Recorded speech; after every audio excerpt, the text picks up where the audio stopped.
My name is Smokii Sumac, and I am a Tunaka poet from southeastern British Columbia. My book is titled Born Sacred, Poems for Palestine, and it's a collection of 100 poems that I wrote between October 2023 and April 2024 to talk about the escalating genocide happening in Gaza. So I started witnessing social media, mostly on Instagram, videos of what was happening, from bombings to evacuations. So like letters being sent to evacuate people, and then them getting to safe zones and having to go to other places. I was seeing children being killed. I was seeing people being like dead bodies being pulled out from the rubble, things that I never had imagined witnessing. And so I really felt like I had to sort of step up. And as somebody who is a writer, I used my craft as well as witnessing poets being targeted in Palestine. And so that was important to me as well, to embody my role as a poet and honor what was going on and speak about it. I do think there are some similarities. I never want to compare one to one because, of course, currently what is happening right now is so devastating, and it's we have to turn our eyes to Palestine. And so I don't ever want to take attention from that. But I do think that colonialism is connected. And so I recognize that what has happened to my people, like we were starved or they took our children. We know many children died in residential schools and this kind of stuff. And so seeing the genocide happening now and thinking about what happened to my people, I felt called to support. In Indigenous culture, we say every child matters. And so when I see children suffering, I think about that a lot. And I do think there are connections between settler colonial people wanting the land. And so that's been, when I watched the land being settled in the ways that it is, we know that happened here in Canada as well.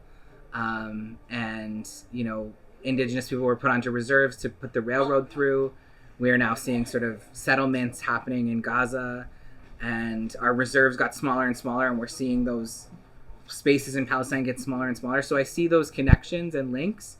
And I think that we're all fighting the same thing. Unfortunately, a lot of us didn't always know what was happening until October 2023. And so I think a lot of people started witnessing, and they have found a connection in this book to that time. And I've was very lucky tonight. We're in another storybook store. And we had a really good group of people, many people. There was 100 people that registered. There was many people here that came out.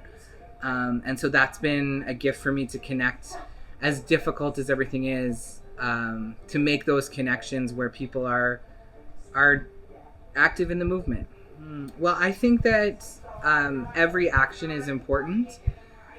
As an Indigenous person from Canada, we know that, you know, we have protested for decades and centuries, and even today the Canadian government still tries to take our land and do things. And so I know that this is a long road. I don't know. I wish I could say I knew what action to take to be able to stop it, but I think that every one of us has to choose to keep going, and to escalate our actions. I know for myself, looking at like divestment, challenging the organizations I work with to consider what they can do. But I know that sometimes people feel hopeless, but I think tonight when I spoke with a Palestinian activist here, we talked about how our great-grandmother's prayers got us here, and we know that our prayers are for future generations. And so I do believe that we can make a change, and that as long as there is resistance happening in Gaza, that we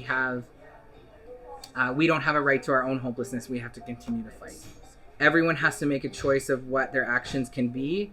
But for myself, if I don't act, I feel there's a guilt or there's something that just sits with me that I'm not proud of myself in that way. So stepping forward, I can just say that speaking up has surrounded me with people that believe in the same things as I do. And I think that we lose our humanity if we stop fighting for children, for people in the world that deserve to live.